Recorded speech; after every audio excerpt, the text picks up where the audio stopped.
સીધા જ મુદ્દા પર આવીએ. આજના આ રસપ્રદ વિશ્લેષણમાં આપણે પ્રાચીન પણ અત્યંત અસરકારક એવી ચાણક્ય નીતિઓને ડીકોડ કરવાના છીએ. અવાજ ઉઠાવ્યા વિના, કોઈની સાથે લડ્યા વિના પોતાની અદમ્ય સીમાઓ કેવી રીતે બાંધવી અને આધુનિક જીવનમાં સન્માન કેવી રીતે મેળવવું, આ બધું જ આપણે અહીં સમજવાના છીએ. આ એવી રણનીતિઓ છે જે શીખવે છે કે ગમે તેવી મુશ્કેલ પરિસ્થિતિ હોય, શાંત રહીને પણ અત્યંત પ્રભાવશાળી કેવી રીતે બની શકાય. આજના સમયમાં દરેક સંબંધ માટે આ જ્ઞાન ખરેખર એક ગેમ ચેન્જર સાબિત થઈ શકે છે. તો ચાલો ફટાફટ આજના એજન્ડા પર નજર કરી લઈએ. આપણે શરૂઆત કરીશું સીમાઓના ખ્યાલથી, પછી સત્તાના મૂળભૂત નિયમો, સંબંધો અને કામકાજમાં તેનું પાલન, કેટલીક અદ્યતન મનોવૈજ્ઞાનિક રણનીતિઓ અને છેલ્લે અંતિમ સત્તા અને સફળતા વિશે વાત કરીશું. તો ચાલો આ શાનદાર સફર શરૂ કરીએ. વિભાગ પહેલો, સીમાઓનો ખ્યાલ, આત્મસન્માનની રેખા નક્કી કરવી. બધું સમજતા પહેલા એ સમજવું બહુ જ જરૂરી છે કે આ વ્યક્તિગત સીમા કે બાઉન્ડ્રી ખરેખર છે શું. જો કોઈપણ વ્યક્તિને તેની લાયકાત કરતાં વધારે મહત્વ આપીએ ને, તો ત્યાંથી જ આપણું શોષણ થવાની શરૂઆત થાય છે. એટલે જ પોતાના આત્મસન્માનના રક્ષણ માટે એક મક્કમ માનસિક રેખા, જેને આપણે ઓકાત કે મર્યાદા કહીએ છીએ, તે દોરવી એકદમ ફરજિયાત છે. જ્યારે આ રેખા ઓળંગાય છે અને આપણે બીજાને આપણા પર હાવી થવા દઈએ છીએ, બસ ત્યારથી જ અસલી ભાવનાત્મક પીડા અને અપમાન શરૂ થાય છે. આ માનસિક મર્યાદા જાળવી રાખવી એ માનસિક શાંતિ માટેનો સૌથી પહેલો અને અફર કાયદો છે. હવે પહોંચીએ વિભાગ 2 પર, સત્તાના મૂળભૂત નિયમો, સન્માનનો પાયો સ્થાપિત કરવો.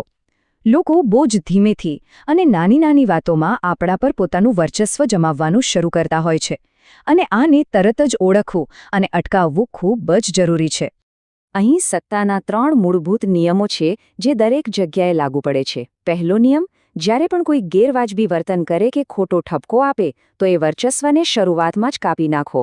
બીજો નિયમ એ છે કે જે લોકો ખરેખર કોઈ મદદ નથી કરી શકવાના, તેમની સામે પોતાની નબળાઈઓ ક્યારેય ન ખોલો, કારણ કે ભવિષ્યમાં એ જ નબળાઈ તમારા પર હથિયાર બનીને વાગી શકે છે. અને ત્રીજું, વારંવાર માફી આપવાની ટેવ.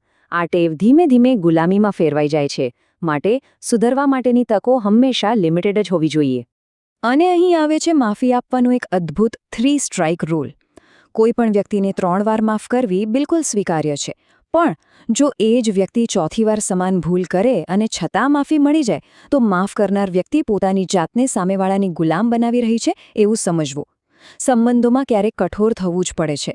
ક્યાં અટકવું અને માફી આપવાનું ક્યારે બંધ કરવું, એની સ્પષ્ટ લાઇન દોરવી જ પડે. જ્યારે કોઈ બૂમો પાડે ત્યારે શાંત રહો. જ્યારે કોઈ અહંકાર બતાવે ત્યારે હસો અને શાંત રહો. વાહ, કેટલો શક્તિશાળી વિચાર છે આ. સંપૂર્ણ મૌન એ ખરેખર બ્રહ્માસ્ત્ર જેવું કામ કરે છે. જ્યારે સામેવાળો પાત્ર આક્રમક બને ત્યારે ઉતાવળમાં રિએક્ટ કરવાને બદલે એકદમ શાંત રહેવું. આ જોઈને વિરોધી ભારે મૂંઝવણમાં મુકાઈ જશે. તે પોતાના જ વર્તન પર વિચાર કરવા મજબૂર થઈ જશે.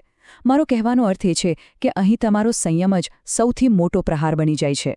આગળ વધીએ વિભાગ 3 તરફ, સંબંધો અને કામકાજની જાળવણી, રોજિંદા જીવનમાં વ્યવહારુ ઉપયોગ. તો હવે આ બધી સીમાઓનો આપણા રોજબરોજના સામાજિક વાતાવરણ અને સંબંધોમાં પ્રેક્ટિકલી કેવી રીતે ઉપયોગ કરી શકાય તે સમજીએ. ઓફિસ કે કાર્યસ્થળની જ વાત કરીએ તો એક પરિણામલક્ષી કર્મચારી હંમેશા સન્માન મેળવે છે.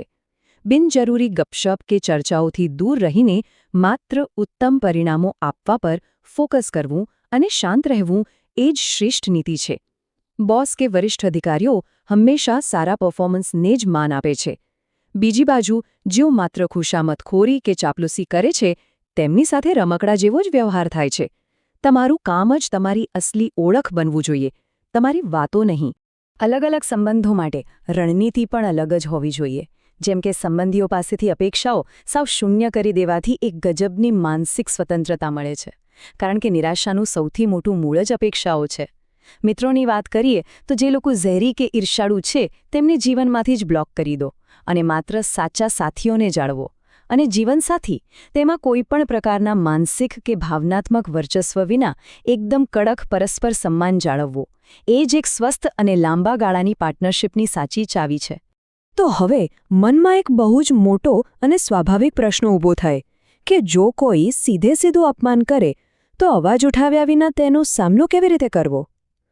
આ જ પ્રશ્ન આપણને આજના આ વિશ્લેષણના સૌથી રસપ્રદ અને ડીપ તબક્કા તરફ લઈ જાય છે, જે છે મનોવૈજ્ઞાનિક સંરક્ષણ પદ્ધતિઓ.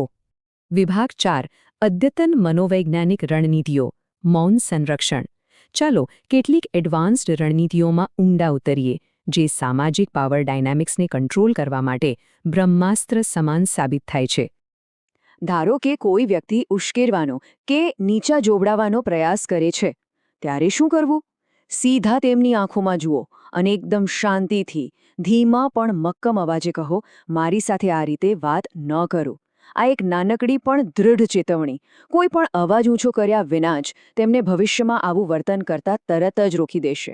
આ એક ક્રિસ્ટલ ક્લિયર મેસેજ આપે છે કે અહીં અપમાન ક્યારેય ચલાવી લેવામાં નહીં આવે. આ સંરક્ષણમાં સૌથી પાવરફુલ ગેમ છે નજરનો પ્રયોગ. 10થી 20 સેકન્ડ સુધી પલકારો માર્યા વિના એકદમ કોલ્ડ સ્ટેર આપીને આક્રમક વ્યક્તિ સામે જોતા રહેવાથી તેમનો આત્મવિશ્વાસ રીતસરનો કડદભૂસ થઈ જાય છે. આ મૌન સામેવાળાને એ વિચારવા મજબૂર કરી દે છે કે આ વ્યક્તિના મનમાં ચાલી શું રહ્યું છે. વધુમાં પોતાની સંપત્તિ, સમય અને લાગણીઓને છુપાવીને એક રહસ્ય બની રહેવાથી લોકોમાં હંમેશા એક કુતૂહલ જળવાઈ રહે છે. યાદ રાખો, તમારું ધ્યાન અને સમય લોકોને માત્ર ટુકડાઓમાં જ આપો, ક્યારે પૂરેપૂરો નહીં. શબ્દો પછી પ્રહાર કરે છે, આંખો પહેલા પ્રહાર કરે છે. આ બહુ જ ગહન સત્ય છે. નોન વર્બલ ડોમિનન્સ એટલે કે કંઈ પણ બોલ્યા વિના પોતાની હાજરીથી જ પ્રભાવ ઊભો કરવો. જ્યારે લોકો સાથે એક ગણતરીપૂર્વકનું અંતર જાળવવામાં આવે છે, ત્યારે તમારી હાજરીની કિંમત અનેક ગણી વધી જાય છે. સિમ્પલ ઇકોનોમિક્સનો નિયમ છે ને, જે વસ્તુ ઓછી ઉપલબ્ધ હોય તેની ડિમાન્ડ એટલી જ વધારે રહે છે. આ સિવાય રિવર્સ સાયકોલોજીનો ઉપયોગ કરવો એ પણ એક અદ્ભુત રણનીતિ છે. કોઈના મેણાનો એકદમ શાંતિથી સ્વીકાર કરી લો. ગુસ્સો બતાવવાને બદલે ફક્ત તમારું વર્તન બદલી નાખો અને ત્યાંથી પોતાની હાજરી સંપૂર્ણપણે પાછી ખેંચી લો. આ છે સૌથી મોટો માનસિક પ્રહાર. ઉશ્કેરણી કરનાર માટે તમારો ગુસ્સો એટલો વિનાશક નથી હોતો જેટલો તમારો સંપૂર્ણ બહિષ્કાર હોય છે. વાદ વિવાદ વિના જ ગેમ ઓવર. અને હવે આપણે પહોંચી ગયા છીએ અંતિમ તબક્કા પર. વિભાગ 5 અંતિમ સત્તા અને સફળતા, અંતિમ મહારથ. ચાલો જોઈએ કે આ બધી જ બાબતો એક સાથે મળીને અંતિમ ધ્યેય સુધી કેવી રીતે પહોંચે છે, જ્યાં માત્ર તમારી એન્ટ્રી જ આપમેળે બધી સીમાઓને લાગુ પાડી દે છે. સાચી નિપુણતા, જેને આપણે માસ્ટરી કહીએ છીએ, તે મૌન અને નિર્વિવાદ સફળતા પ્રાપ્ત કરવામાં છે. તમારી સફળતાને જ અવાજ કરવા દો. જેમ કે કોઈપણ જાતની બડાઈ માર્યા વિના સીધા જ નક્કર પરિણામો બતાવવા. મોટા દાવા કરવાને બદલે એટલું ઓછું બોલો કે તમારા બોલાયેલા દરેક શબ્દનું વજન બમણું થઈ જાય અને સાંભળનાર પર તેની લાંબી અસર પડે. આ જ મૌન અન્યોને પોતાની ભૂલો સ્વીકારવા મજબૂર કરી દેશે. જેની પાસે ના કહેવાની શક્તિ છે, તેની પાસે જ સાચી સત્તા છે. આ છે આજના વિશ્લેષણનો સૌથી મોટો અને અંતિમ મુદ્દો, એક પરમ રહસ્ય.